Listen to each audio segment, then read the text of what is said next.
Baik Bapak Ibu Saudara, pada malam hari ini, di kesempatan Dhamma Kelas malam hari ini, izinkan sebelum saya memulai, saya memperkenalkan diri. Ya, nama saya Biku Ugasanto, berasal dari Bali. Nah, kalau yang di situ itu Samanera Cagak Dhammo, asalnya dari mana Samanera? Gorontalo. Ya. Baik Bapak Ibu Saudara, pada malam hari ini saya ingin menguraikan dhamma, sedikit dhamma berkaitan dengan kesehatan Bapak Ibu Saudara. Bapak Ibu Saudara bila melihat di zaman yang sekarang serba modern ini, pabrik-pabrik itu semua sudah pakai mesin. Pertanian itu semua juga sudah maju, pakai pupuknya, kimia, terus juga pakai mesin, dan lain sebagainya. Semua dituntut serba cepat. Demikian juga peternakan. Jadi ayam itu sekarang juga cepat sekali besar. Semua itu serba cepat. Dan manusia semakin hari dengan teknologinya semakin terus maju. Berkembang begitu pesat. Bapak Ibu Saudara lihat sekarang HP itu 1 tahun sudah terus berganti. Dan teknologi terus maju dan maju. Tapi Bapak Ibu sadar atau tidak, sebenarnya penyakit pun juga terus berkembang dan terus berubah.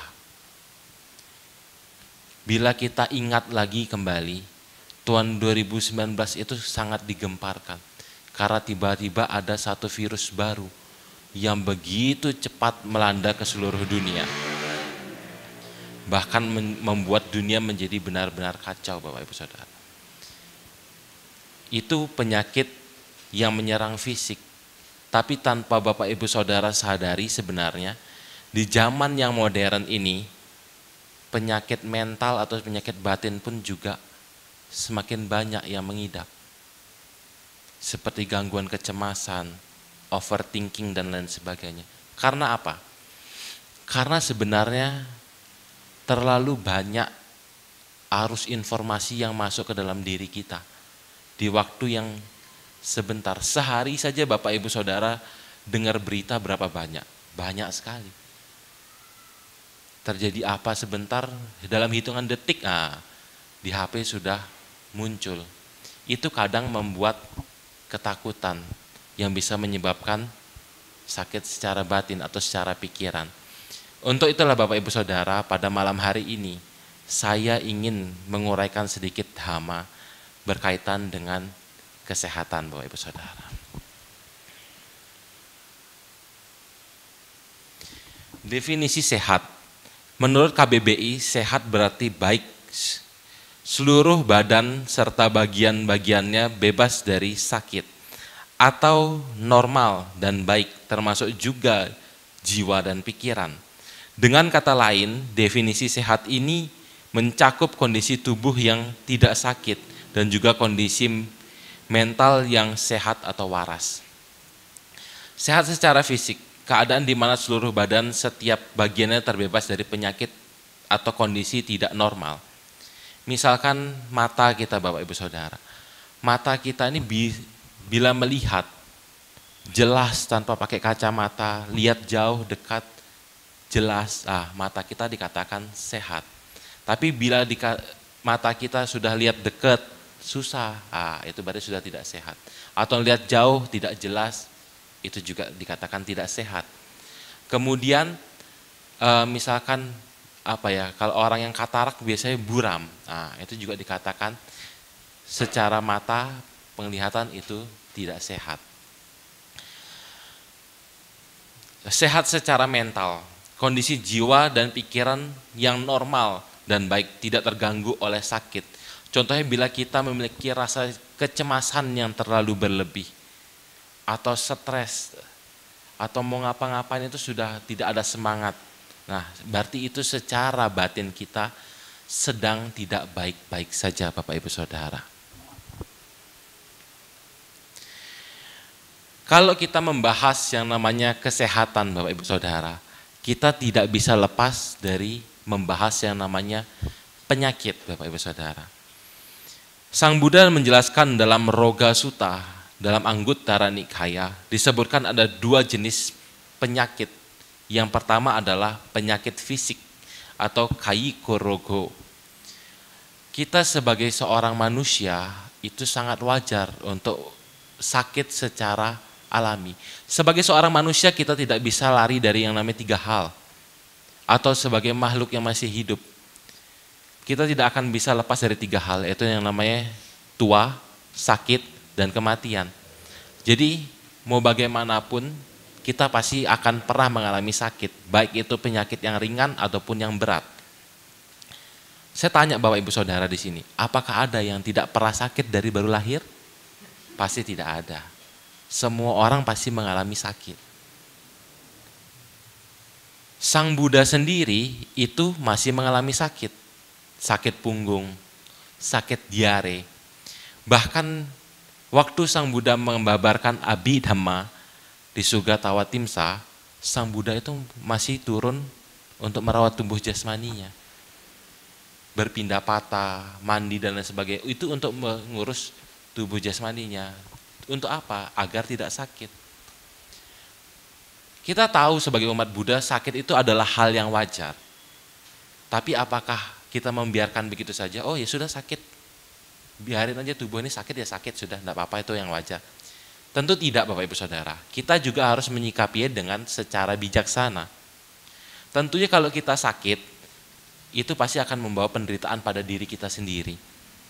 Jadi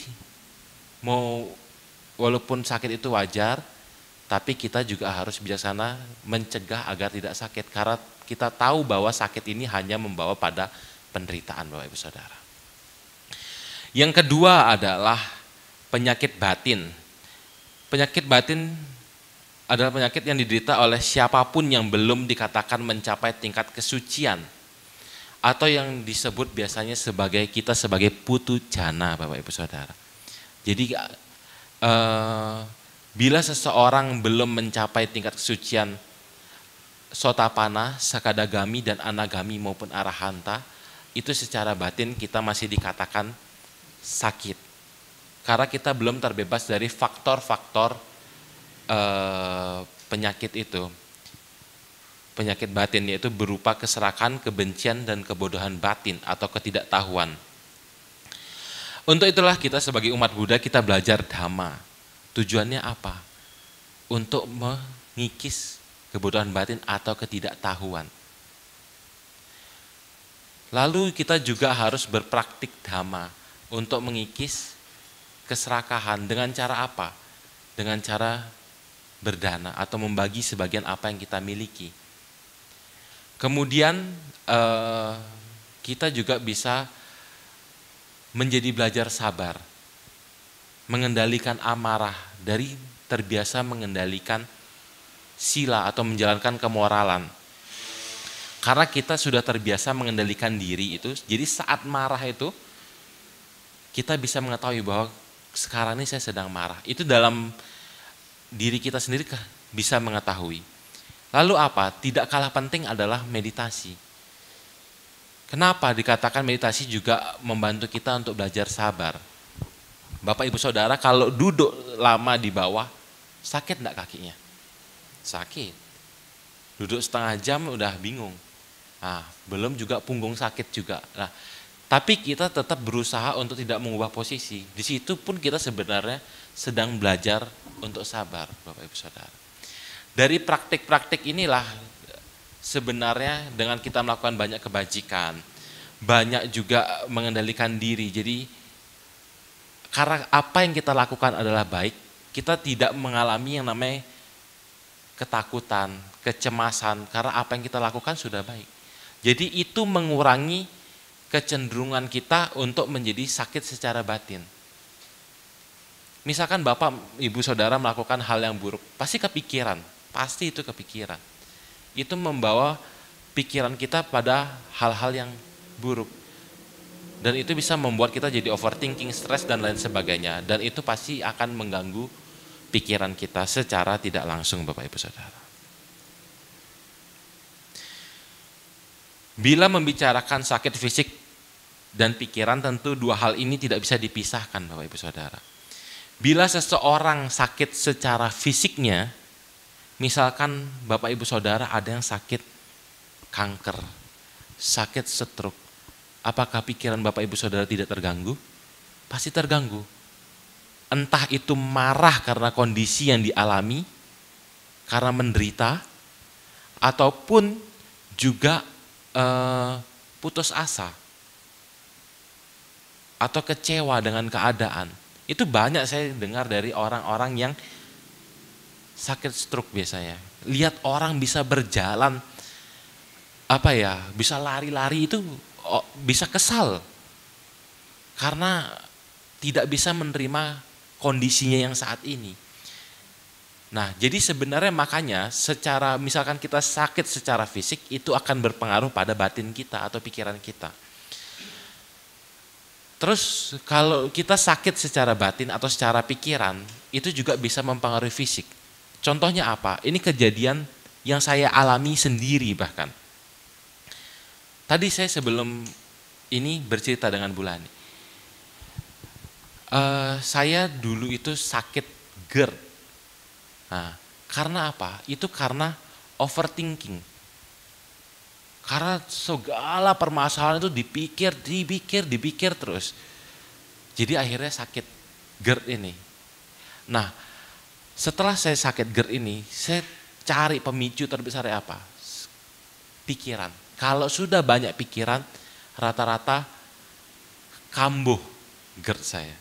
Nah, jadi secara tidak langsung, pikiran ini juga bisa membuat kondisi tubuh fisik kita juga bisa menjadi sakit bila pikiran kita juga sakit. Jadi untuk itulah Bapak Ibu Saudara, penting untuk kita untuk menjaga balance antara fisik dengan pikiran ini Bapak Ibu Saudara.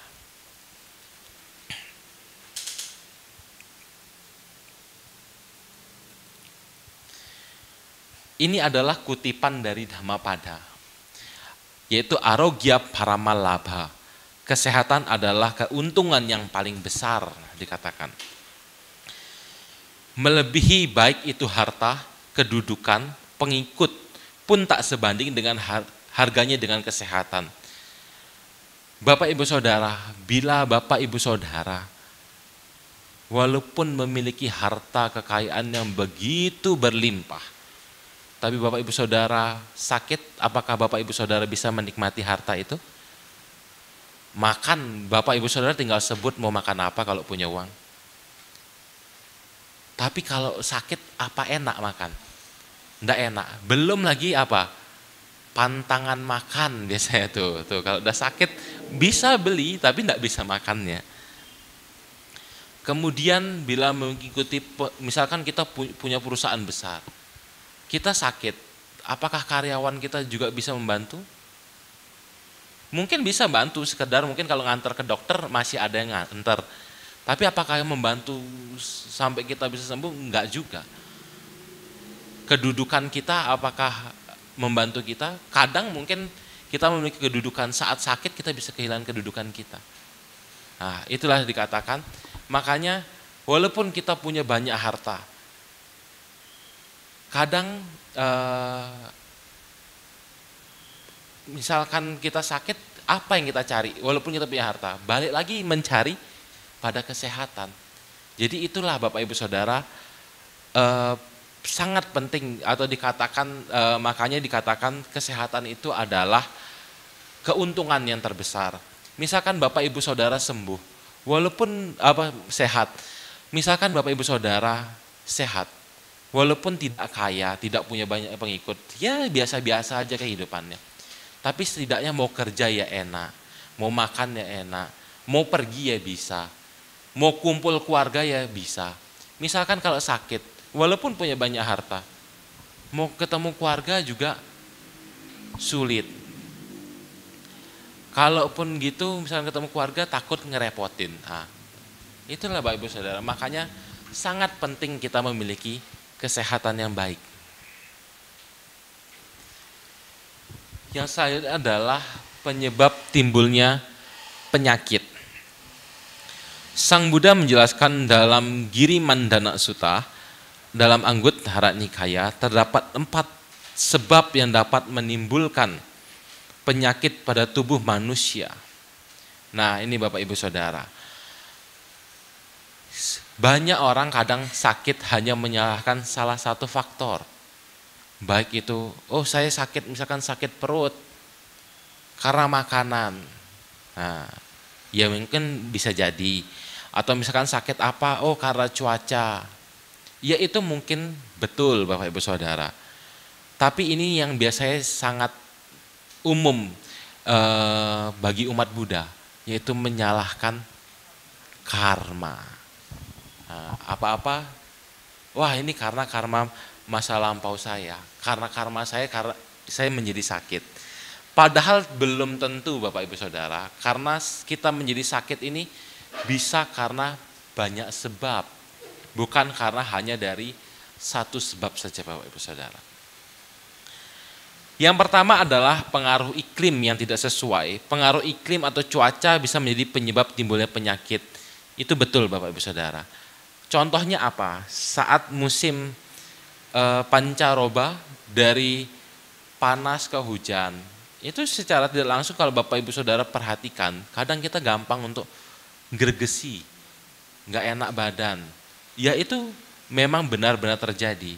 Kemudian misalkan dari musim yang dulunya agak dingin, terus jadi yang cuacanya panas, itu juga secara makanan itu jadi bisa lebih gampang basi.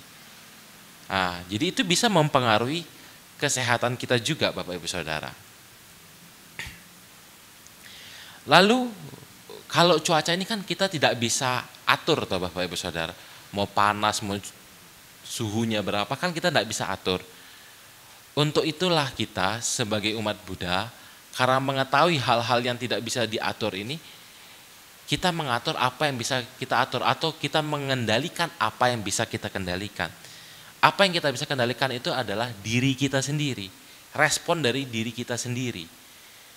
Kalau kita sudah tahu cuaca ini tidak bisa diatur, ya kita mengatur diri kita sendiri. Contohnya apa? Misal kita tahu cuaca lagi dingin, ya kita siapin jaket, pakai selimut yang lebih tebal, atau tidak berpergian di waktu malam atau waktu-waktu yang dingin.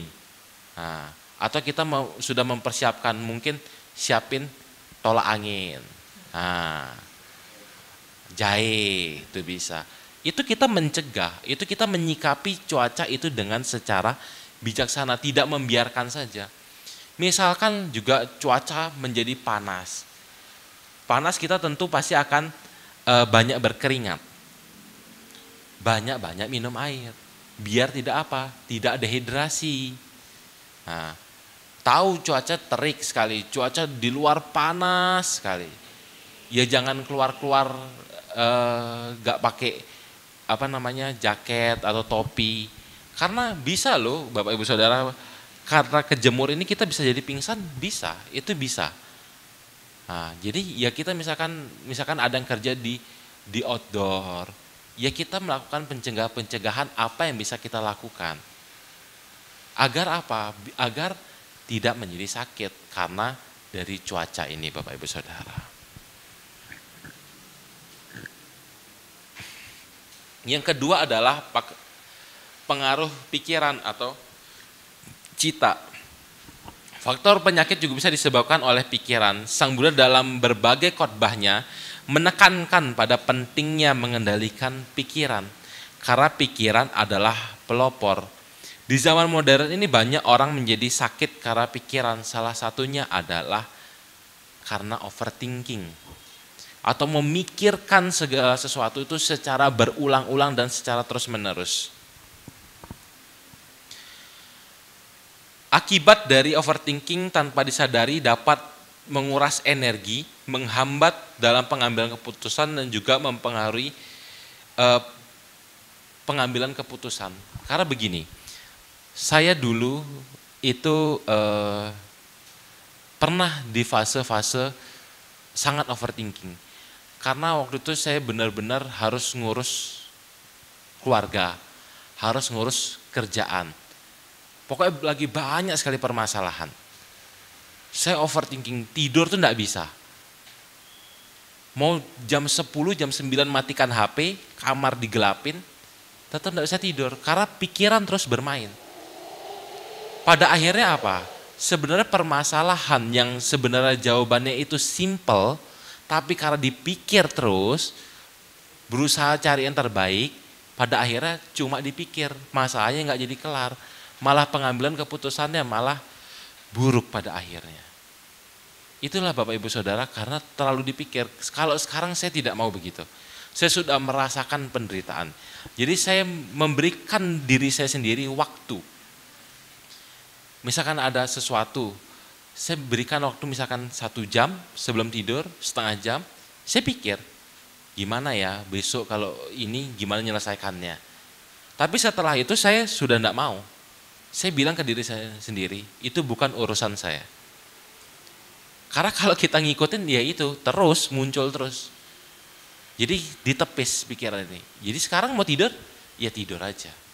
Nah, dengan begitu saya juga saya ini jadi nggak gampang kumat.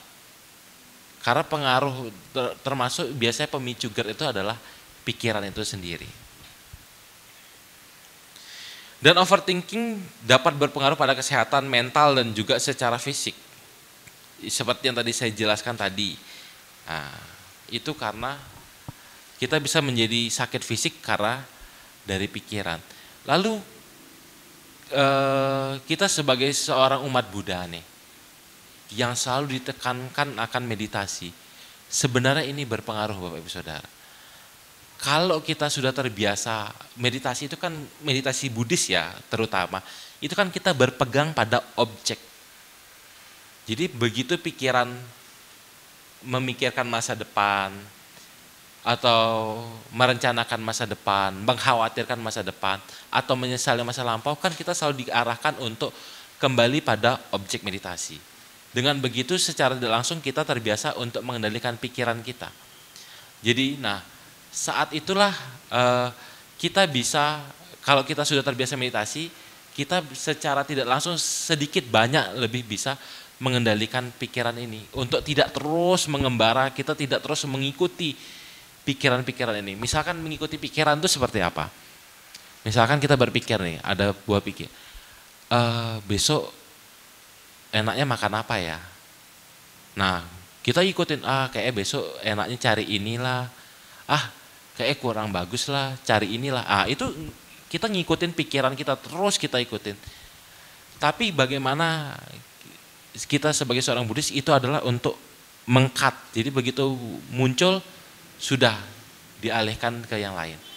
Dengan begitu pikiran kita menjadi lebih tenang. Jadi kita tidak terlalu banyak overthinking atau mengalami banyak kecemasan. Yang ketiga adalah makanan. Makanan merupakan salah satu faktor yang berperan sebagai penyebab penyakit. Makanan dikonsumsi secara tidak seimbang itu memiliki resiko untuk membuat kita sakit atau makanan-makanan yang tidak sehat. Kalau Bapak Ibu Saudara perhatikan di zaman sekarang ini, kan semua makanan ini serba instan toh. Itu apakah baik? Tidak baik, karena itu banyak pengawetnya, banyak obat-obatannya, dan banyak kandungan-kandungan yang tidak baik. Bapak Ibu Saudara pernah nggak lihat itu daging burger yang pink itu? Kalau Bapak Ibu Saudara lihat nilai gizinya, berapa persen kadar dagingnya? Sedikit, lebih banyak campuran-campuran yang kita mungkin tidak tahu itu apa. Apakah itu sehat? Tentunya tidak sehat. Makanan-makanan fast food itu banyak kalau di Indonesia mungkin sudah mulai banyak yang terdampak juga karena fast food. Salah satunya karena hormon anak muda zaman sekarang. Di Amerika itu juga banyak orang yang menjadi obesitas. Karena kebiasaan makannya itu makanan yang fast food, cepat saji. Jadi banyak orang yang masih muda kena jantung, kena obesitas. Itu pasti akan merembet. Dan tidak kalah banyaknya kasus termasuk di Indonesia. Itu banyak orang sekarang sakit gula. Mau muda, tua, anak-anak itu ada yang sakit gula. Kalau nggak salah saya pernah melihat Ada anak umur belasan tahun itu sudah sakit gula. Ditanya sama dokternya, kok bisa kamu di usia muda begini sudah sakit gula? Dia cerita, dia tuh enggak pernah minum air putih. Minumnya itu kalau enggak minuman kemasan, soda-soda. Nah itu di usia muda dia sudah sakit gula. Nah itu bayangkan, karena nikmatnya sebentar, kita menderita lama. Bayangkan umur masih belasan tahun, dia masih harus melanjutkan kehidupan begitu lama, tapi sudah sakit gula.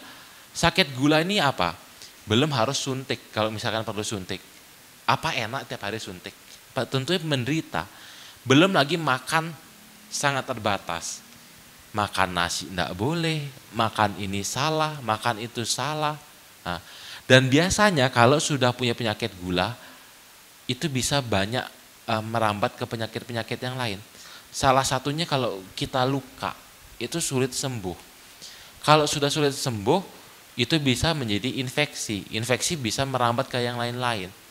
Itulah Bapak Ibu Saudara, mungkin dari hal yang kecil tapi ditumpuk-tumpuk itu dari makanan. Kita tidak perhatikan setiap harinya. Oh yes, kadang-kadang lah, tapi terus-terusan. Akhirnya tubuh kita juga menjadi tidak kuat karena terus-terusan diberikan asupan yang tidak baik. Untuk itulah kita harus makan makanan yang sehat sebenarnya. Tapi memang sulit zaman sekarang ini. Sayur tanam sudah disemprot, buah mateng dikarbit, ikan diformalin. Ya memang repot di zaman modern ini. Tapi sebisa mungkin kalau ibu-ibu ini mungkin bisa mensiasati. Kalau untuk keluarganya mungkin dimasakin sendiri. Karena setidaknya kita tahu kandungan apa yang kita sajikan untuk keluarga kita. Kalau beli kan kita tidak bisa atur, tidak bisa lihat dapurnya. Setidaknya kalau kita masak sendiri kita tahu apa yang kita berikan ke keluarga. Lebih mending lah setidaknya. Ya mungkin kalau bahannya sudahlah ya kita pintar-pintar kita pilih lah. Kalau mungkin ada yang ibu-ibunya atau bapak-bapaknya hobi berkebun, ya mungkin masih dapat bisa buah atau sayur yang lebih sehat karena kita tahu kandungannya. Tapi kadang sulit juga. Sekarang buah itu sudah kena rekayasa genetika. Buah-buah sekarang kalau Bapak Ibu Saudara kita maunya apa? Yang manis, yang enak. Ya itu sebenarnya sudah ada campur tangan manusia. Seperti yang tadi saya omong, ayam, ternak dan lain sebagainya, itu semua sudah kena suntikan-suntikan dan lain sebagainya. Pakannya pun juga sudah sebenarnya kurang sehat. Ya tapi ya pintar-pintar kita mensiasatilah untuk makanan ini.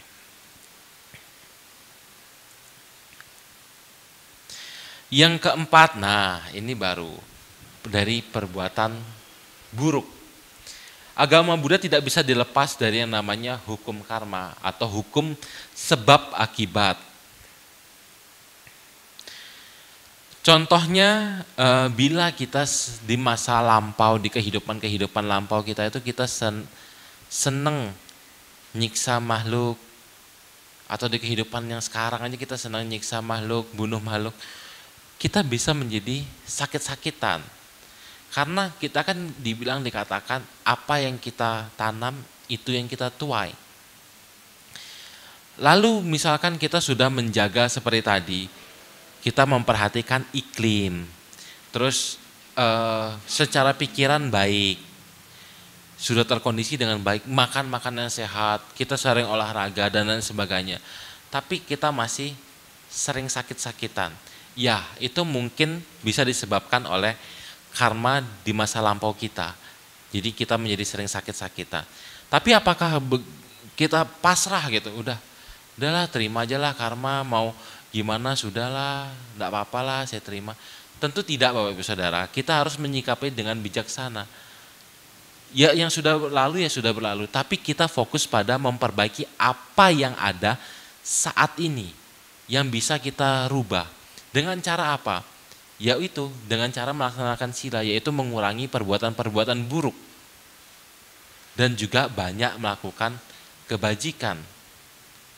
Kalau perbuatan buruk yang perlu dikurangi apa? Ya seperti tadi, tidak menyakiti makhluk lagi, tidak lagi membunuh. Mungkin dulu seneng untuk biasa yang piara binatang tuh ngasih makan jangkrik atau apa ke binatang, itu sudah mulai dikurangi. Terus dulu misalkan kalau ada hari apa, potong ayam, potong ikan, sudah mulai dikurangi. Itu kan secara tidak langsung kita mengurangi sebab-sebab yang bisa mengkondisikan kita untuk menjadi sakit dan berusia pendek. Kemudian melakukan kebajikan dengan cara apa? Dengan cara salah satunya adalah berdana. Berdana di sini apakah hanya selalu sebatas materi untuk kesehatan? Tidak juga, Bapak Ibu Saudara. Kalau kita bisa mampu secara materi, misalkan sedikit gitu. Misalkan ada orang di wihara ini, aduh kok kepala saya pusing ya sebelum puja bakti. Kita bawa Panadol, tawarin, mau enggak obat. Itu kan juga sebenarnya membantu orang yang sakit dan saat sangat diperlukan. Nah, atau misalkan kita tahu siapa tetangga kita ada yang sakit, enggak mampu, kita memiliki sedikit rezeki, ya kita bantu untuk berobatnya. Nah, itu kan juga membantu makhluk untuk sembuh atau untuk menjadi sehat. Atau misalkan Bapak Ibu Saudara memiliki keyakinan yang kuat terhadap Buddha Dhamma dan Sangha. Misalkan bisa memberikan vitamin kepada para bhante. Itu kan juga sebenarnya berdana obat-obatan untuk mendukung kesehatan para biku atau samanera atau orang yang hidup sebagai pabajita. Tapi misalkan tidak mampu secara materi, Bapak Ibu Saudara kan bisa. Misalkan kadang banyak orang-orang yang sudah sepuh, sudah tua, sakit, tidak ada yang mau ngerawat. Nah, Bapak Ibu Saudara bisa merawat. Kan dikatakan juga berdana itu bukan hanya sebatas materi. Berdana tenaga juga bisa, berdana nasihat juga bisa, berdana ilmu pengetahuan juga bisa. Itu kan juga bagian dari praktik dana. Karena itulah Bapak Ibu Saudara sebenarnya tetap bisa melakukan banyak kebajikan walaupun mungkin secara finansial kita tidak bisa membantu.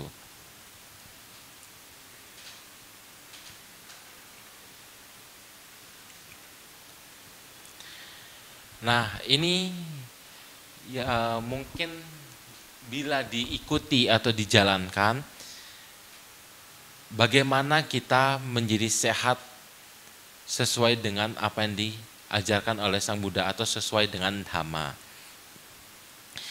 Dalam Anguttara Nikaya disebutkan Sang Buddha memberikan 5 tips yang dikenal dengan istilah Ayussa Dhamma.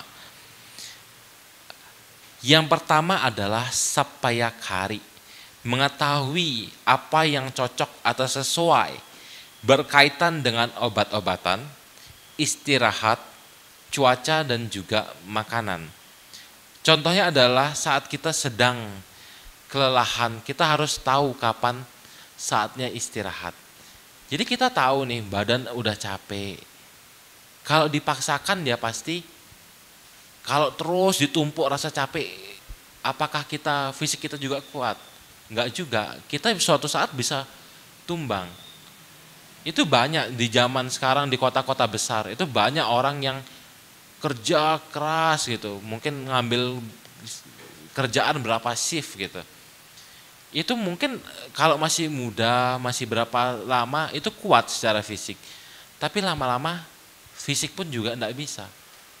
Belum lagi secara batin atau secara pikiran.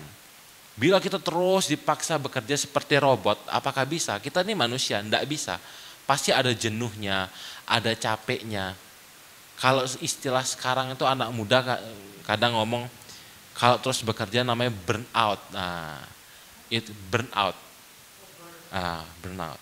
Jadi secara mental sudah enggak bisa. Jadi sudah mau ngapa-ngapain itu enggak bisa lagi dan sudah tidak ada keinginan untuk melakukan itu. Itulah kita harus menyikapi dengan bijaksana. Kapan waktunya istirahat? Ya, istirahat. Berkaitan juga misalkan Makan. Misalkan makan, kita ya harus tahu kapan waktu makan yang tepat. Misalkan Bapak Ibu Saudara seharian enggak makan, ya sakit. Bisa sakit sakit macam-macam. Belum enggak nahan lapar lamanya sakit toh, perih kan di perut ini. Nah, tapi misalkan Bapak Ibu Saudara makan juga terlalu kenyang, itu sakit juga. Enggak enak juga, enggak nyaman juga. Nah, itulah Bapak Ibu Saudara harus mengetahui atau mengkondisikan agar sesuai. Jadi tidak terlalu kenyang, juga tidak terlalu lapar. Berkaitan dengan obat-obatan, dikatakan tepat itu bagaimana?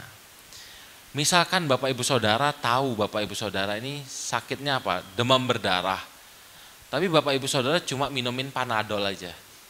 Ya enggak sembuh, ya enggak tepat obatnya gitu. Ya harus ke dokter, cari dokter yang tepat. Jangan nanti sakit demam berdarah cari dokter yang spesialisnya beda, ya enggak tepat lagi. Nah, itu juga harus tepat makanya. Jadi obatnya tepat, dokternya tepat, agar apa, penanganannya juga tepat, agar kita juga bisa sembuh dengan cepat dan dengan baik.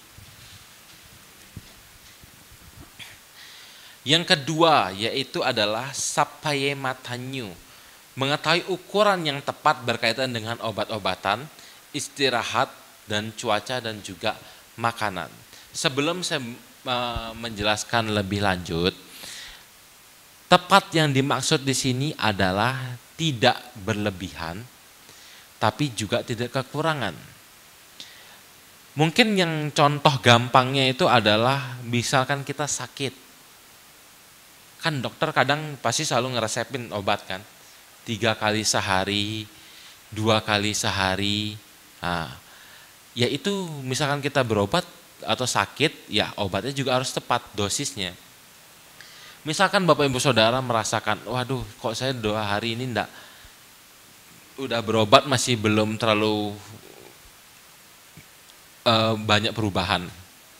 Udahlah saya minum double dosisnya. Nah, bahaya. Yang ada overdosis, sembuh enggak malah tambah sakit. Nah, itu kan tidak tepat toh Bapak Ibu Saudara. Kemudian misalkan dikatakan lagi minum obat 3 kali sehari, 2 kali sehari. Terus kita udahlah enggak maulah 3 kali sehari, kebanyakan. Minum 2 kali aja lah. Enggak apa-apa. Ya enggak sembuh karena obat yang untuk melawan penyakit ini kurang dosisnya, jadi tidak bisa ngelawan secara maksimal penyakit yang kita derita. Nah, itulah makanya dikatakan harus tepat Bapak Ibu Saudara. Kemudian berkaitan dengan istirahat. Misalkan Bapak Ibu Saudara seharian tiduran aja, enggak ngapa-ngapain, istirahat terus. Badan sakit enggak kalau di tempat tidur terus? Duduk aja nih enak, duduk di sini enak awalnya. Tapi kalau udah seharian, ya sakit juga. Punggung sakit, pantatnya sakit. Nah, tidur pun juga kita tiduran terus aja, ya sakit. Kita misalkan tidur seharian atau bukan rebahan, benar-benar tidur seharian. Bapak Ibu Saudara pernah nggak coba tidur lama gitu? Bangun pusing enggak? Pusing. Tapi misalkan Bapak Ibu Saudara kurang tidur, kurang istirahat, ya juga sakit. Mau ngapa-ngapain ya lesu. Mau ngapa-ngapain mikirnya kadang bisa kayak enggak nyantol gitu. Kita ngelakuin apa tuh pikiran kita entah kemana. Itu juga bisa disebabkan karena kurangnya istirahat Bapak Ibu Saudara. Seperti juga berkaitan dengan makanan. Kita juga harus seperti tadi, porsinya tepat, tidak terlalu banyak, juga tidak terlalu kekurangan. Itulah yang dikatakan tepat. Dengan begitu sebenarnya kita mengurangi faktor-faktor yang bisa membuat kita menjadi sakit. Yang ketiga adalah parinata boji, atau makan makanan yang matang atau tepat. Nah, Ini berkait, kalau dijelaskan secara Pali, ini sebenarnya kalau diterjemahkan secara langsung itu lebih kepada makan makanan yang matang. Kenapa kita makan makanan matang? Misalkan Bapak Ibu Saudara makan daging mentah, telur mentah, bisa sakit enggak? Enggak usah jauh-jauh deh. Minum air, kita biasa minum air yang sudah matang atau air kemasan begini. Kita coba minum dari keran. Sakit kita, bisa sakit. Terus misalkan di Indonesia ini kan cuacanya tropis.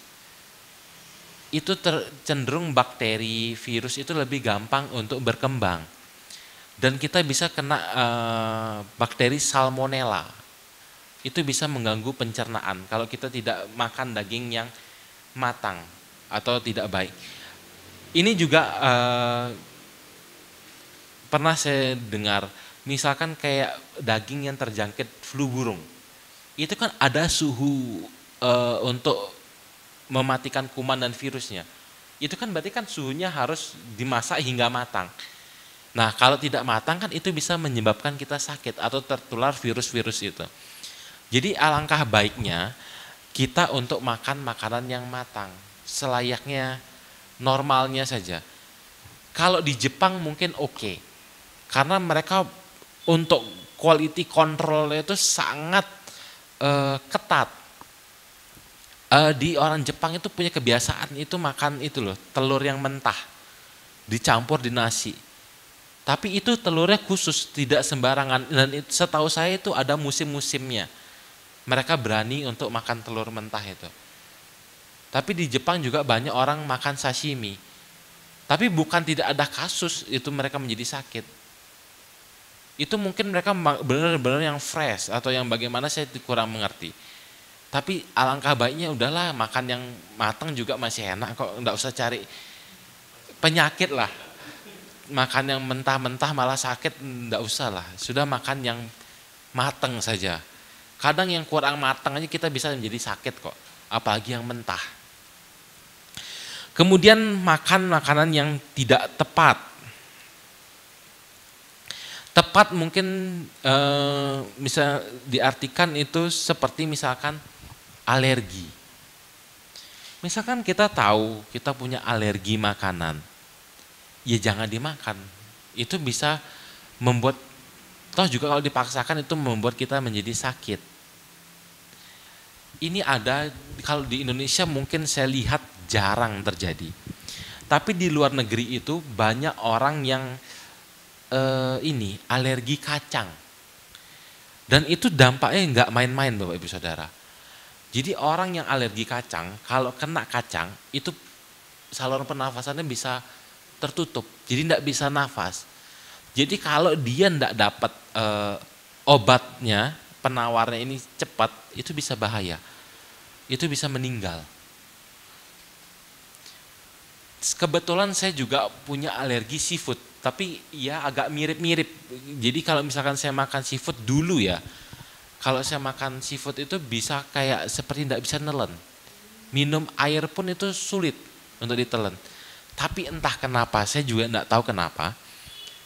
Semenjak saya sama Nera itu, kan kadang umat kan bilang, Bante atau sama Nera, ini saya udah masakin nih, tadi saya bikinkan makanan ini, ya mau tidak mau hargai umat, ambillah dikit. Awal-awal saya masih sama Nera itu masih kerasa kayak nutup gitu tenggorokannya. Tapi ya sudahlah. Tapi makin kesini, saya makan udang sekarang tidak apa-apa. Nggak tahu kenapa itu tidak apa-apa.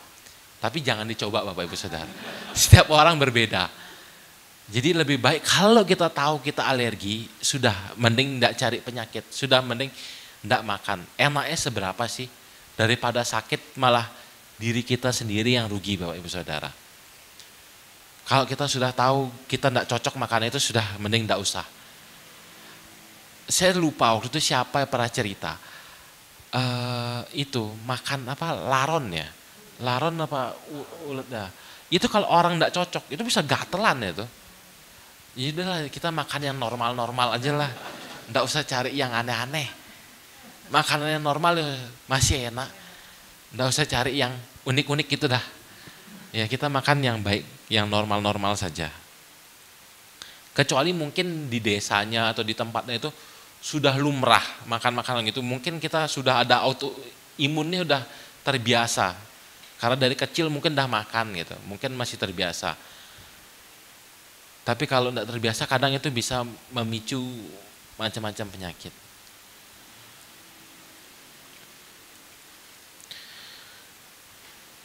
Dan kita sebaiknya kita makan secara porsi secara baik, yaitu tepat lah, tidak terlalu banyak dan juga tidak terlalu berlebih. Dari kandungan gizi juga kita harus tepat. Jadi jangan makan yang terlalu banyak, misalkan seperti tadi gula atau misalkan karbohidrat saja. Kita juga harus makan secara yang sehat, ya segalanya itu tidak terlalu berlebih dan juga tidak kekurangan. Yang keempat adalah kala cari atau mengetahui waktu yang tepat. Ini kalau misalkan secara palinya yang saya tahu ya, itu adalah keluar di waktu yang tepat. Tapi sebenarnya bukan hanya itu saja. Mengetahui kapan waktu yang tepat berkaitan misalkan kayak olahraga. Nah, di zaman modern ini banyak orang yang di kota-kota besar ya, kebanyakan itu kan kerja dari pagi sampai sore. Enggak di kota besar ya, di kebanyakan kehidupan sekarang ini kan kita kerja dari pagi sampai sore.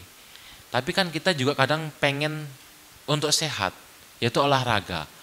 Tapi banyak orang yang kadang memaksakan atau di waktu yang tidak tepat olahraga. Di Jakarta tuh banyak kasus udah pulang malam gitu maksa futsal, main bulu tangkis dan sekarang mungkin main pedal. Nah, itu bahaya karena saya beberapa kali baca di berita itu orang meninggal setelah olahraga. Karena apa? Kena jantung, karena terlalu lelah, kecapean, terlalu dipaksakan. Niatnya cari sehat malah jadi bencana. Nah, itulah kita harus menyikapi, tahu kapan waktu-waktu yang tepat. Ya mungkin lebih baik pagi hanya sekedar mungkin stretching, jalan-jalan kecil, mungkin masih oke. Itu pun misalkan tidak memungkinkan, misalkan udah tahu capek ya sudah, tidak usah terlalu dipaksakan. Mungkin saat minggu gitu, mungkin setelah istirahat yang lebih cukup ya olahraga dikit, oke lah. Misalkan juga berkaitan dengan waktu, ini juga misalkan diterjemahkan kan tadi keluar di waktu yang tepat. Misalkan kita tahu pagi hari itu dingin sekali pada musim-musim tertentu. Ya kita jangan keluar di waktu-waktu itu. Ya kalau kita keluar di waktu yang dingin itu ya itu bisa membuat kita sakit.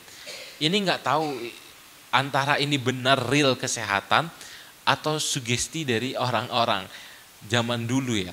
Tapi saya pernah dengar begini, kalau kita keluar malam, itu kita bisa gampang kena paru-paru basah. Itu nggak tahu, itu beneran begitu atau tidak, itu saya juga kurang tahu. Tapi setidaknya keluar malam kan juga itu bahaya. Karena apa? Sudah sepi. Apalagi di kondisi yang sekarang ini. Kadang kalau di Jogja itu klitih ya. Itu kan waktu-waktu rawan, dah sepi ya. Sebaiknya ya kita tidak keluar di waktu-waktu yang membuat resiko gitu. Atau misalkan kita mau keluar gitu, ya jangan juga di waktu siang hari bolong. Ya panas ya kita bisa dehidrasi, bisa pusing atau bisa pingsan karena terlalu panas. Ya itulah kita keluar dikatakan di waktu-waktu yang tepat. Yang kelima yaitu adalah brahmacari. Yaitu mempraktikkan kehidupan brahmacari. Kenapa dikatakan kehidupan brahmacari mendapat mengkondisikan untuk sehat secara pikiran atau batin atau maupun fisik. Bapak Ibu Saudara lihat kalau orang yang berjubah ini apakah masih macul atau masih yang gitu kan enggak. Secara fisik juga jadi enggak terlalu bekerja keras. Jadi untuk cedera, untuk apa segala macam kan lebih sedikit kemungkinan. Dan juga seperti pengalaman-pengalaman yang tadi saya ceritakan. Saya banyak sembuh dari penyakit itu semenjak malah berjubah. GERD jarang kambuh, malah alergi saya enggak gitu. Karena apa? Secara tidak langsung pikirannya orang yang hidup sebagai pabajita atau brahmacari itu lebih tenang. Tidak banyak disibukkan atau diruwetkan dengan kehidupan di luar ini seperti mencari nafkah dengan cara bekerja. Karena kehidupannya sudah disokong oleh Bapak Ibu Saudara sebagai umat. Jadi secara pikiran itu lebih tenang. Dan misalkan di luar ini kan kita juga bertemu dengan orang yang begitu banyak macam toh. Kalau orang pada umumnya kalau mau ngomong ya sama orang umum kan biasanya lebih ya nggak terlalu ini. Tapi kalau ngomong sama yang berjubah kan setidaknya masih lebih diatur. Jadi secara pikiran pun kami jadi lebih tenang. Jadi karena itulah juga kami mungkin menjadi lebih sehat. Tapi bukan tidak mungkin juga orang yang hidup sebagai pabajita atau brahmacari ini untuk menjadi sakit. Mungkin secara pikirannya tenang, dari segi fisik juga tidak banyak kegiatan yang bagaimana. Tapi kalau kita tidak memperhatikan yang lainnya seperti bijaksana mengenai makan, waktu, dan yang seperti dijelaskan sebelumnya, ya itu juga bisa menjadi sakit. Ada juga faktor-faktor yang tidak bisa dikendalikan. Misalkan kami pembinaan kemana-mana, ya kalau di jalan ada apa-apa ya nggak bisa lari, ya sudah. Tapi setidaknya ada satu faktor lagi yang bisa mengkondisikan untuk kami lebih sehat atau berusia panjang. Atau mungkin Bapak Ibu Saudara setelah saya ceritakan gini tertarik, mungkin mau berjubah, mungkin menjadi tertarik mungkin. Nah, atau mungkin ikut pabaja dulu biar tahu. Kadang begini, ini juga banyak orang yang mengalami. Waktu ikut pabaja itu kan tidak pegang HP toh. Itu banyak yang merasakan tenang atau menerima manfaat. Banyak loh yang mengatakan setelah nggak pegang HP 2 minggu nih, pikiran juga lebih fresh, lebih apa. Ya itu seperti tadi Bapak Ibu Saudara. Kadang informasi di zaman sekarang itu terlalu banyak yang masuk, jadi kita menjadi stres sendiri kadang. Nah, mungkin kalau saya promosi gini, mungkin nanti ada yang daftar pabaja ya. Ya mungkin untuk selanjutnya saya ingin menceritakan kisah yang mungkin dapat diambil maknanya atau menginspirasi. Yang pertama adalah kisah dari Raja Pasenandi Kosala. Raja Pasenandi Kosala ini dikatakan waktu itu makan siang. Tapi makannya itu porsinya mungkin nasi sebakul gitu. Iya, sama dagingnya makan dengan kari, tapi dengan porsi yang banyak. Tapi setelah selesai makan itu ia melihat Sang Buddha. Karena melihat Sang Buddha, karena rasa sadanya yang kuat terhadap Sang Buddha, ia cepat-cepat menghampiri Sang Buddha untuk memberikan penghormatan kepada Sang Buddha. Saat menghampiri Sang Buddha ini nafasnya ini terengah-engah. Kalau orang habis makan kenyang kan, kalau disuruh lari ngap ya dibilangnya. Nah, jadi terengah-engah. Karena itulah Sang Buddha memberikan nasihat atau mengucapkan syair seperti berikut ini. Ketika seorang senantiasa penuh perhatian, mengetahui kecukupan, makanan yang ia makan, penyakitnya berkurang. Ia menua dengan lambat dan menjaga kehidupannya. Dan saat waktu Sang Buddha memberikan syair dhamma ini, di belakang Raja Pasenandi Kosala ini ada seorang pemuda yang namanya Sudasana. Dan dia ikut mendengarkan nasihat dari Sang Buddha. Sehingga Raja Pasenandi Kosala karena memiliki sada yang kuat terhadap Sang Buddha, mengatakan kepada pemuda ini yang namanya Sudarsana ini, dia meminta kepada pemuda ini untuk diingatkan, raja ini setiap makan untuk diingatkan nasihat dari syair nasihat Sang Buddha ini. Karena mengikuti nasihat dari Sang Buddha, Raja Pasenandi itu menjadi lebih kurus dan menjadi lebih sehat. Itulah Bapak Ibu Saudara, karena makanan kita bisa menjadi sehat ataupun bisa menjadi sakit. Ini dari kisah ini Bapak Ibu Saudara. Kemudian yang selanjutnya adalah kisah dari Bante Cakupalatera. Bante Cakupalatera ini adalah seorang biku atau seorang bante yang mencapai tingkat kesucian arahanta. Tapi ia menderita kebutaan di matanya. Saat beliau bermeditasi, karena beliau buta ini, beliau meditasi tetap meditasi jalan. Tapi saat meditasi jalan ini beliau menginjak begitu banyak serangga. Seperti semut apa itu terinjak. Sehingga banyak biku yang melihat ini mencela Bante Cakupala ini. Dianggap beliau ini membunuh banyak makhluk. Diadukanlah kepada Sang Buddha bahwa Bante Cakupala ini saat bermeditasi membunuh banyak makhluk. Tapi dijelaskan oleh Sang Buddha bahwa Bante Cakupala ini adalah seorang arahanta. Jadi ia tidak mungkin dengan kesengajaan atau keinginan untuk membunuh makhluk. Karena tidak memungkinkan seorang arahanta untuk membunuh makhluk secara sengaja. Akhirnya Sang Buddha menjelaskan kenapa Bante Cakupala ini walaupun seorang arahanta, ia masih bisa menjadi buta. Di kehidupannya yang dulu, ia adalah seorang tabib yang pintar. Karena itu adalah seorang ibu dan anaknya ingin berobat, tapi tidak punya uang. Sehingga ia menawarkan bila misalkan bisa disembuhkan, ia akan mengabdi atau bekerja untuk tabib ini. Jadi akhirnya tabib ini mau mengobati. Diobatilah ibunya. Sembuh ternyata. Tetapi karena takut untuk mengabdikan dirinya kepada tabib ini atau tidak mau menepati janjinya, saat ditanya oleh tabib ini apakah sudah sembuh, dia berbohong.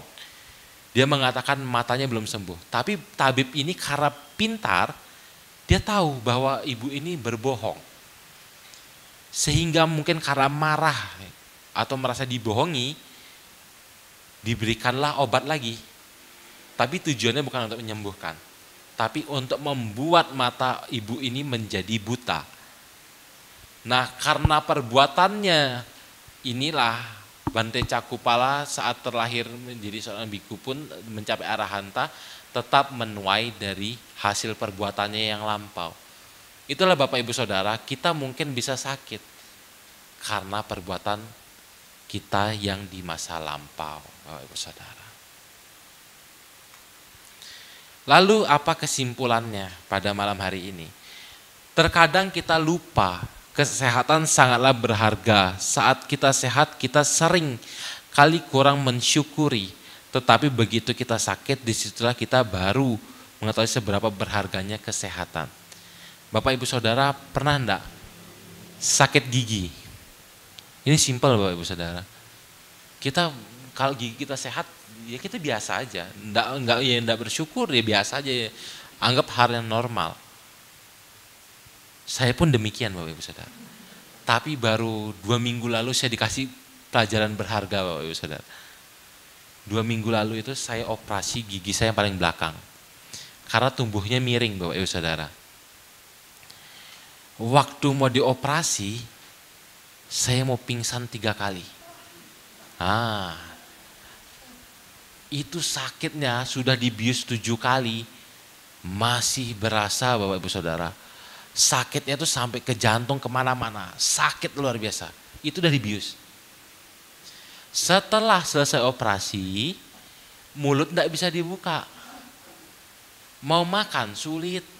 Belum lagi sakitnya luar biasa. Itu ya Bapak Ibu Saudara.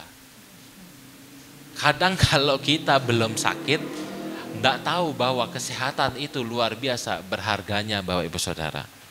Tapi kalau udah sakit, nah baru mensyukuri kalau kita saat ini sehat. Yang kedua adalah ketika sehat keinginan kita tuh banyak. Banyak kemauan kita.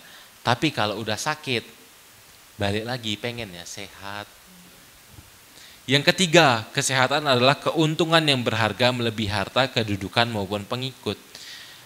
Jadi berusahalah untuk menjaga keuntungan yang telah Bapak Ibu Saudara miliki saat ini. Setidaknya Bapak Ibu Saudara pada hari ini sehat. Yang kemudian yang keempat adalah jaga diri adalah salah satu cara untuk menjaga kesehatan, menjaga pikiran, menjaga mulut, baik itu yang dimaksud sini adalah dari makanan, menjaga perbuatan. Dengan demikian kita telah berusaha untuk menjaga kesehatan baik secara fisik maupun secara batin kita Bapak Ibu Saudara. Yang kelima adalah berusahalah untuk menjaga kesehatan fisik maupun mental. Kedua hal ini sangatlah penting dan saling berkaitan. Fisik sakit bisa membuat mental kita juga sakit, tetapi ketika mental kita sehat, meskipun fisik kita sakit, setidaknya secara mental kita tidak terlalu sakit. Nah, ini mungkin ada tambahan sedikit Bapak Ibu Saudara. Apa yang membedakan kita dengan Sang Buddha? Sang Buddha kan tadi saya katakan masih sakit fisik, tapi secara batin beliau sudah tidak menderita. Tapi kalau kita secara fisik sakit, secara batin kita masih menderita. Itulah makanya kita sebagai umat Buddha untuk dikatakan agar terbebas. Terbebas dari apa? Yaitu dari sakit batin ini Bapak Ibu Saudara.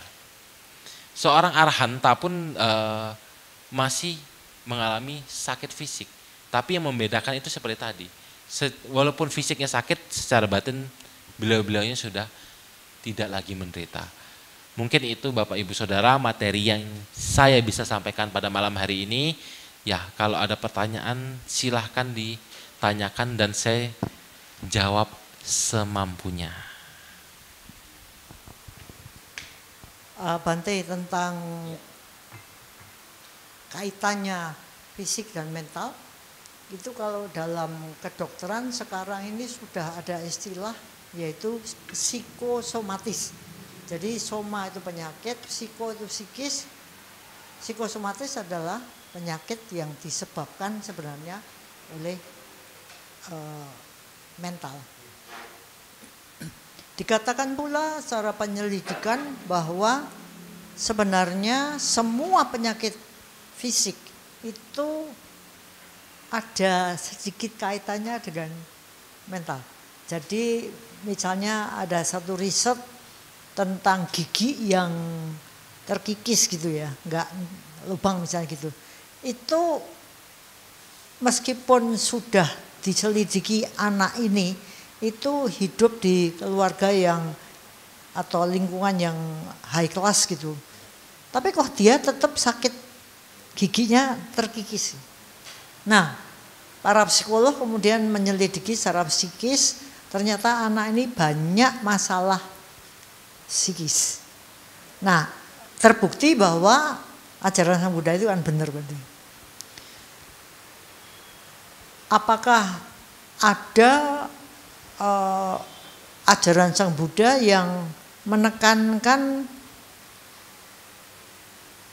kaitan antara fisik dan mental seperti tadi dikatakan, meskipun fisiknya sakit tapi mentalnya jangan ikut sakit. Caranya gimana? Kalau kita misalnya aja mengunjungi orang yang sakit, Bante atau kita sebagai umat kalau mengunjungi orang sakit itu enaknya ngomong gimana? Thank you. Ya, mungkin kalau saya ditanya, maksudnya ajaran Sang Buddha yang spesifik menjelaskan tentang kaitannya fisik dengan batin, mungkin saya belum tahu banyak. Jadi lebih baik saya enggak jawab daripada nanti salah referensi. Tapi misalkan kita jenguk orang sakit gitu, apa yang bisa kita berikan atau kita ucapkan? Ya kita berikan dia semangat. Agar apa? Setidaknya atau kita hibur. Karena itu penting untuk orang-orang yang sakit biasanya. Seperti halnya begini. Misalkan dikatakan seorang bante dibacain parita, umat misalkan sakit dimintain baca parita. Itu apa sebenarnya? Itu sebenarnya dukungan secara moral atau membuat dia merasa terbantu secara batinnya karena memiliki sada itu. Misalkan kenapa para bante diminta untuk baca itu? Yaitu untuk membantu biar lebih merasa tenang.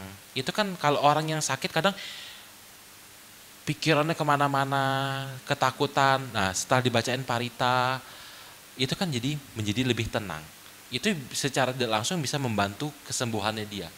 Demikian juga misalkan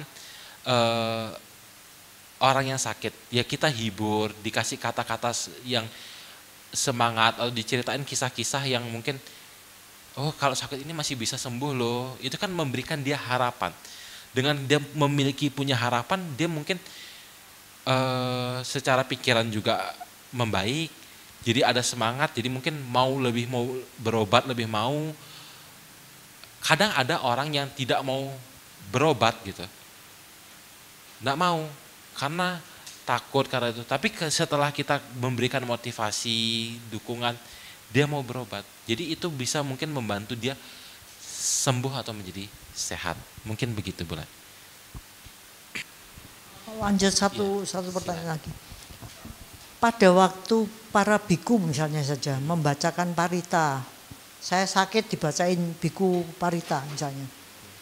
Sebenarnya tadi Bante mengatakan ada ketenangan yang dapat. Tapi sebenarnya apa enggak sebaiknya tuh diterjemahkan juga tuh Bante.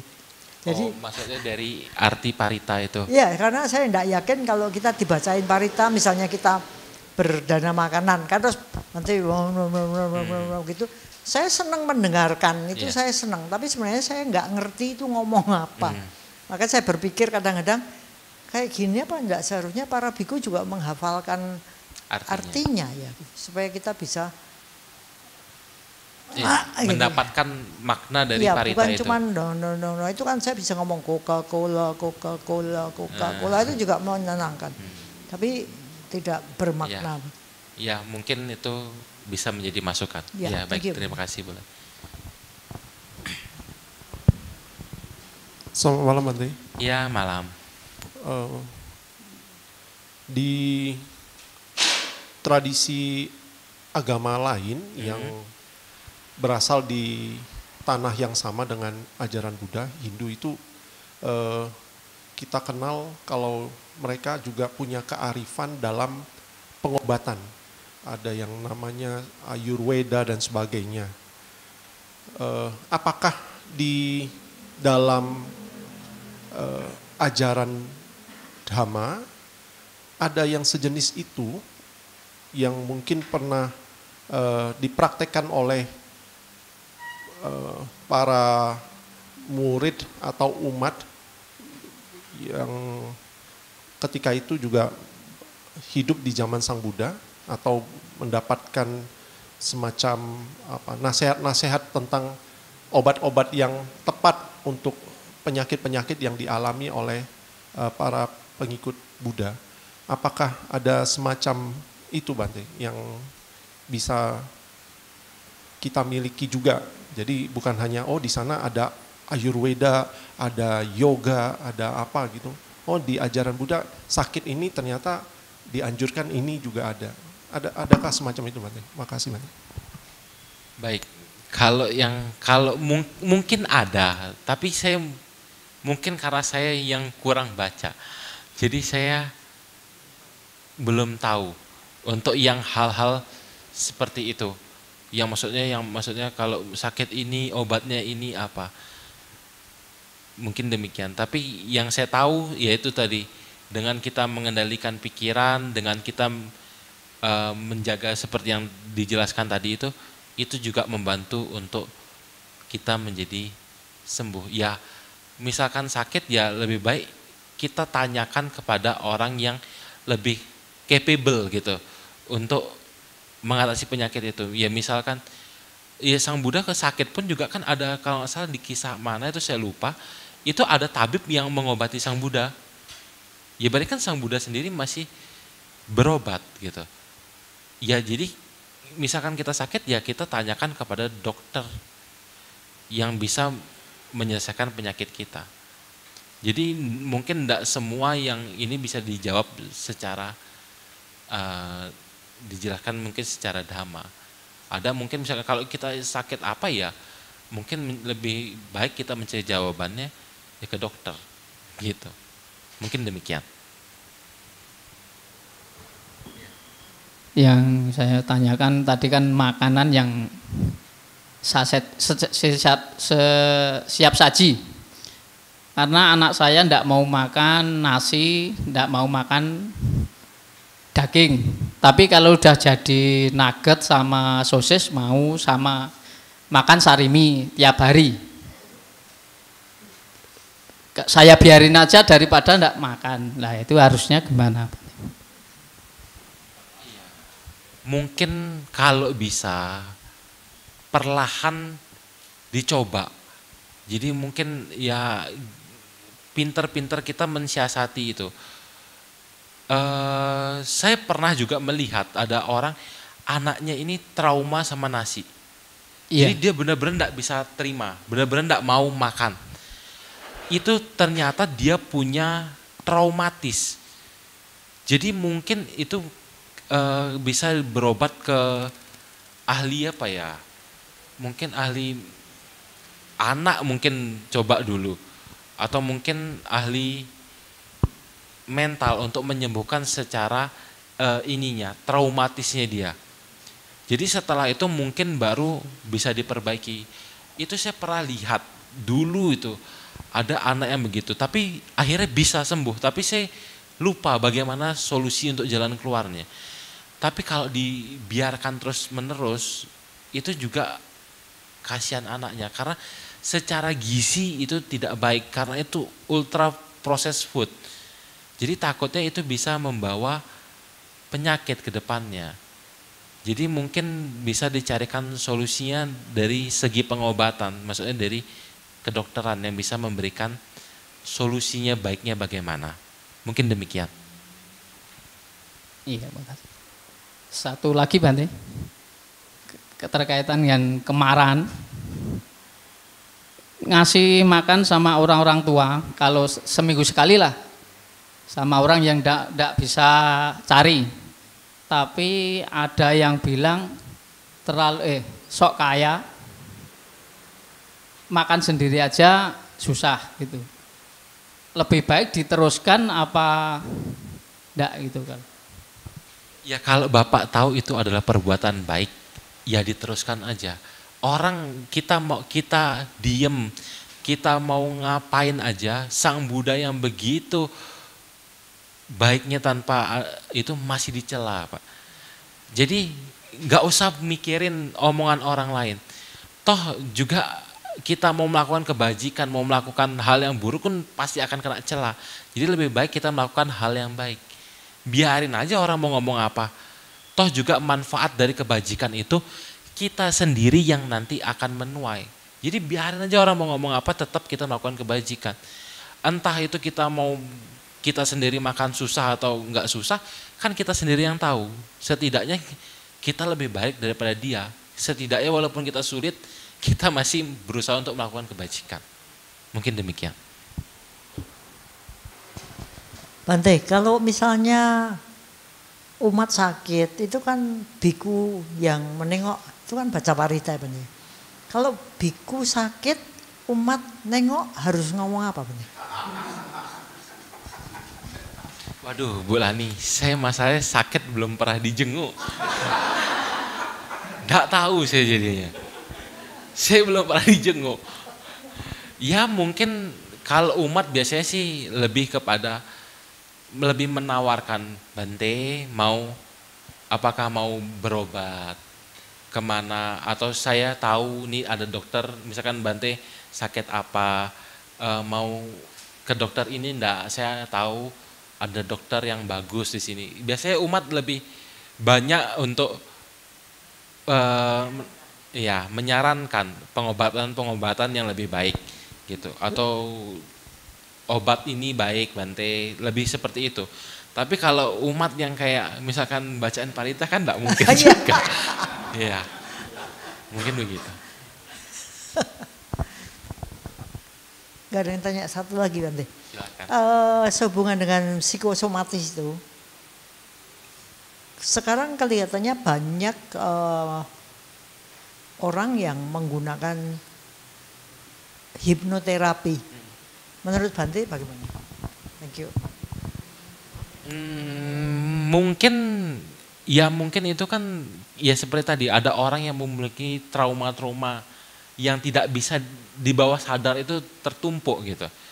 Ya mungkin kalau dari segi medis itu bisa membantu. Tapi kalau dikaitkan dari dhamma, saya mungkin tidak capable untuk menjawab itu. Daripada nanti salah, mending saya enggak ini. Tapi setahu saya memang banyak orang yang di hipnoterapi ini lebih bisa mengatasi traumanya. Nah, jadi ya itu mungkin bisa membantu. Alternatif mungkin itu bisa membantu. Tapi kita kan sebagai Buddhis juga tidak kekurangan meditasi itu kan sebenarnya membantu. Banyak loh orang yang punya banyak macam penyakit itu bisa disembuhkan dengan praktik meditasi. Ya tidak semua penyakit juga disembuhkan dengan meditasi, ya kita juga harus bijaksana. Misalkan sudah sakit tidak bisa bangun maksa meditasi, ya tidak mungkin. Tapi setidaknya kita menjaga pikiran kita untuk enggak tambah membebani gitu. Mungkin demikian Bulani. Saya dipanggil bos, juragan, padahal saya belum punya apa-apa lah. Tapi saya rasanya mau marah, tapi kalau marah takut kena karma. Harusnya gimana? Rasanya kalau dipanggil itu rasanya mau marah terus. Ya, kenapa harus marah? Itu kan bukan ejaan. Itu kan juga kata-kata yang sebenarnya bukan merendahkan. Jadi kenapa kita harus marah? Ya misalkan kita tidak suka, ya bisa aja kita memberikan pengertian, ngomong secara luas. Janganlah manggil saya bos, mungkin saya kurang tepat kalau dipanggil bos, panggil bapak atau nama atau apa. Kita bisa memberikan pengertian secara halus. Kalau kita marah, ya yang misalkan orang yang bapak marah ini juga nanti marah. Jadi nggak ada habisnya, jadi saling balas membalas. Tapi misalkan kita beritahu secara halus, itu dia mungkin lebih bisa menerima. Tapi misalkan dia tidak mau berubah, ya sudahlah, sadari aja, lebih baik saya mengendalikan diri lah. Karena marah ini juga toh nggak ada manfaatnya, hanya memperkeruh aja. Jadi lebih baik kita menyikapi dengan cara bijaksana. Ya sudahlah, toh juga dia ndak ya anggap aja dia doain kita jadi lebih sukses, lebih kaya. Anggap aja begitu. Kita ubah mindset kita. Gitu. Ndak usah kita tersinggung. Mungkin demikian. Ada ya apa karena karma dulu Pak gimana gitu kadang. Kan enggak, itu bukan hujatan. Jadi menurut saya bukan jadi persoalan begitu.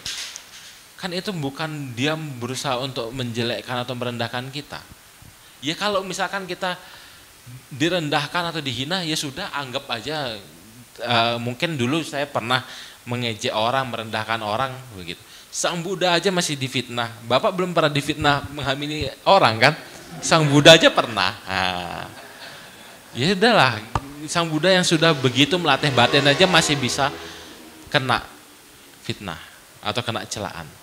Tapi lebih suka dipanggil jelek daripada dipanggil bos gitu. Waduh, kalau itu kan tergantung preferensi Bapak. Dicela gitu loh Pak Bante. Ya, itu mungkin preferensi Bapak sendiri.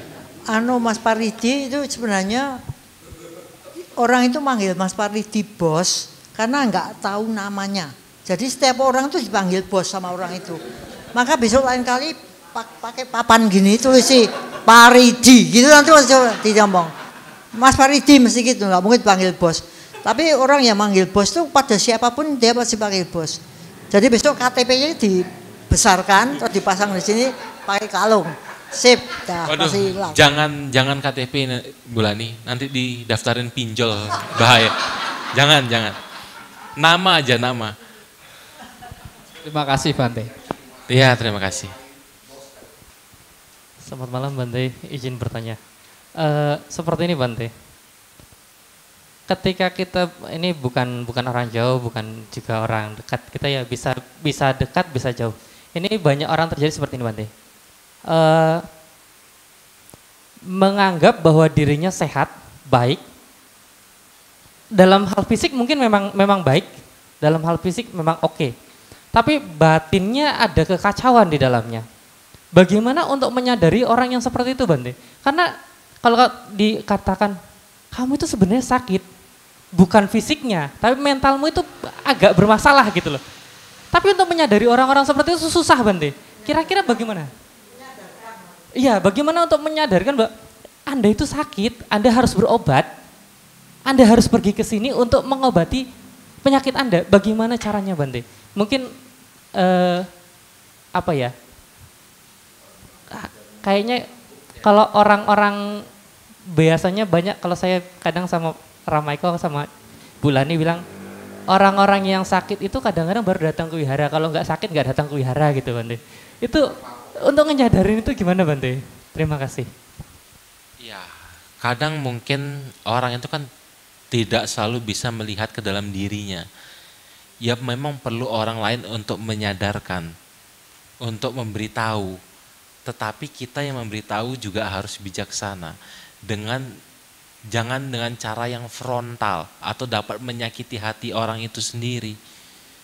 Kita ngasih tahu juga harus dengan pelan-pelan atau dengan cara halus. Dengan begitu dia mau mengerti. Misalkan, ibu sakit loh secara mental, orang akan tersinggung. Malah akan menjadi permasalahan. Tapi mungkin kita bisa saat dia curhat ya kita dengerin, kita kasih solusi gitu. Pelan-pelan kita memberikan rasa care ke dia. Baru nanti berikan bukti. Ini loh ibu kan atau bapak misalkan ini seperti ini terbukti. Mungkin bisa ditanyakan dengan orang-orang sekitar. Mungkin kalau 1-2 orang yang mengatakan itu bisa salah, karena itu adalah anggapan pribadi. Tapi kalau sudah banyak orang yang merasakan, apa tidak ibu atau bapak mulai melihat ke dalam, mungkin ada something wrong, atau mungkin ada yang salah. Tapi harus dengan cara yang sangat halus. Karena mungkin kadang niat kita baik, tapi bisa disalahartikan. Nah, kita yang mau berbuat baik ini juga harus menyampaikan dengan secara bijaksana. Karena tidak semua orang bisa diberikan nasihat secara langsung. Kita harus juga memperhatikan karakter. Kadang kita mau berbuat baik kalau dengan cara yang salah, itu tidak bisa diterima. Atau malah bisa menjadi permasalahan. Mungkin demikian. Sedikit nyambung Bante. Berarti ketika kita memberikan saran, walaupun orang itu sudah berulang kali diberikan saran dan tidak mau menerima saran, kalau kita marah itu atau membuat diri kita menjadi ya usah sakarmu gitu gampangannya. Apakah itu menjadi karma buruk buat kita atau ya sudah gitu. Seperti itu Bante. Misalkan dinasehatin berulang-ulang kali, enggak bisa, ya sudah. Kan kita niatnya kita baik. Ngapain kita harus jadi kita yang marah? Kan kita merugikan diri kita sendiri. Jadi kita yang tidak bijaksana, ya sudah dia enggak mau dinasehatin, ya sudah. Sang Buddha sendiri menasehati apakah pernah memaksa? Tidak pernah. Sang Buddha hanya memberikan jalan. Tapi orang itu tidak mau melakukan atau tidak mau melakukan, ya sudah, apakah Sang Buddha begitu damai tidak diterima Sang Buddha menjadi marah? Tidak, Sang Buddha tidak dengan cara yang seperti itu. Terus kalau kita marah apa? Gitu malah membuat diri kita sendiri yang menjadi lebih jelek. Malah kita yang malah jadi sakit batin. Iya kan? Iya, Bante. Jadinya ada dua orang yang agak gila tuh Bante. Iya. Jadi sebenarnya semua orang yang dikatakan tadi, seorang yang belum mencapai tingkat kesucian itu secara batin masih sakit. Pasti masih punya kekurangan. Mungkin demikian. Baik, terima kasih Bante. Sama-sama. Namo Buddhaya Bante. Tadi menyinggung masalah meditasi.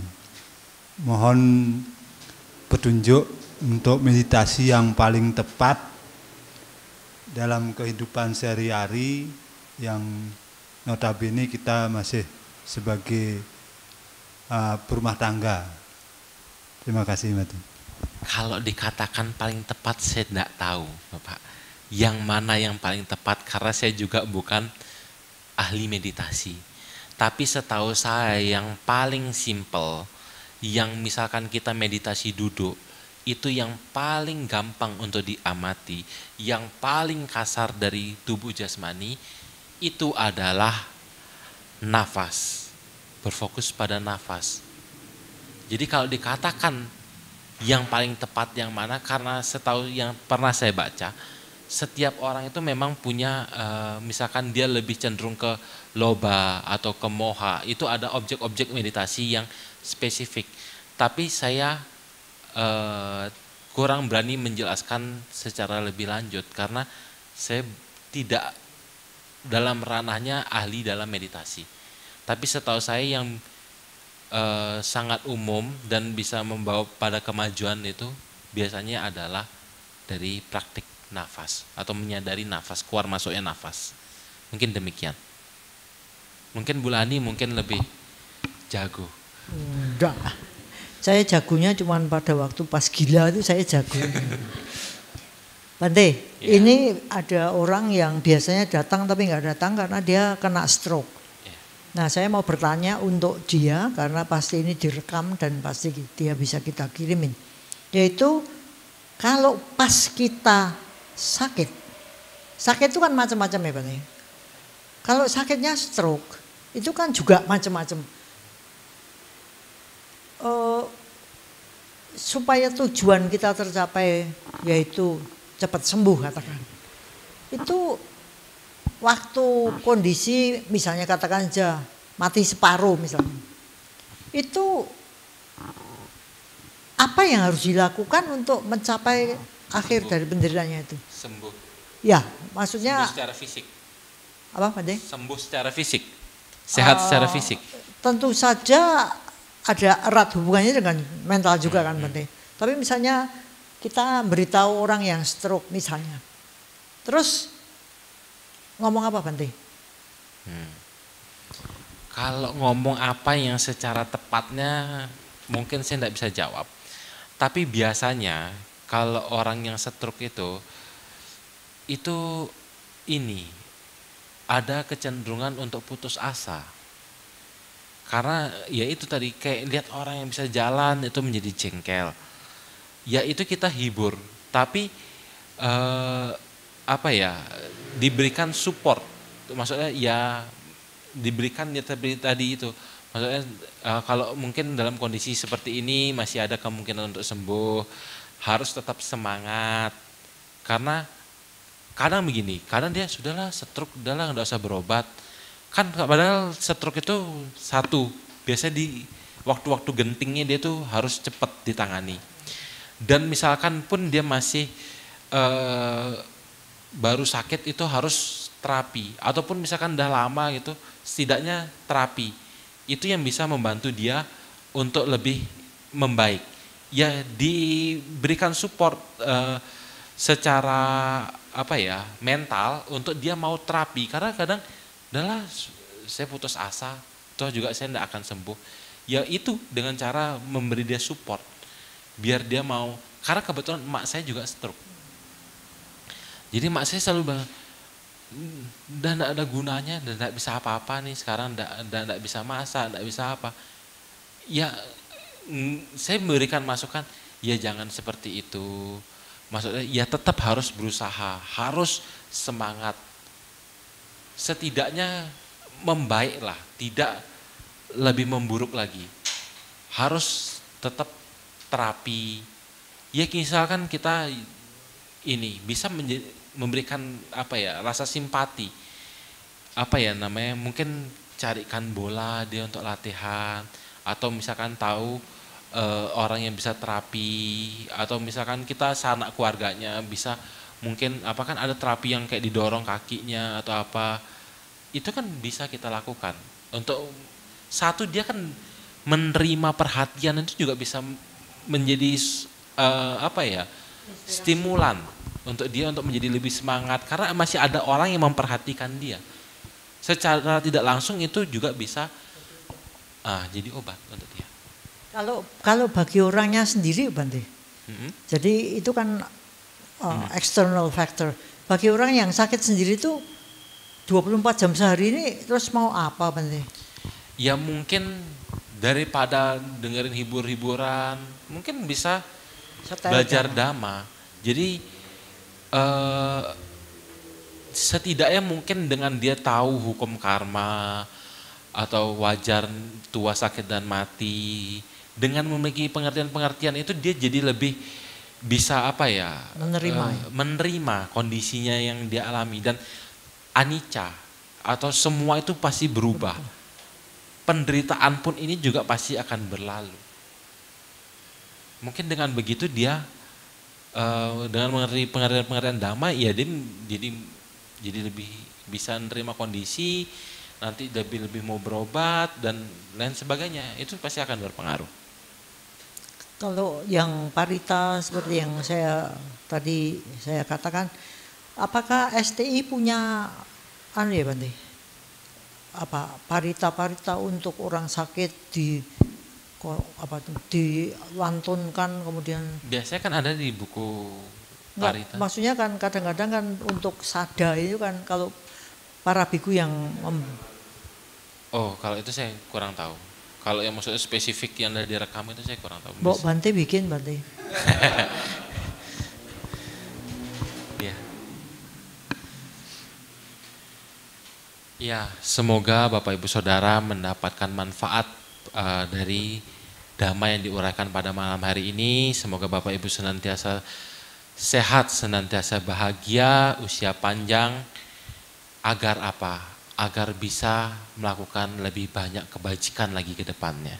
Sadu, sadu, sadu.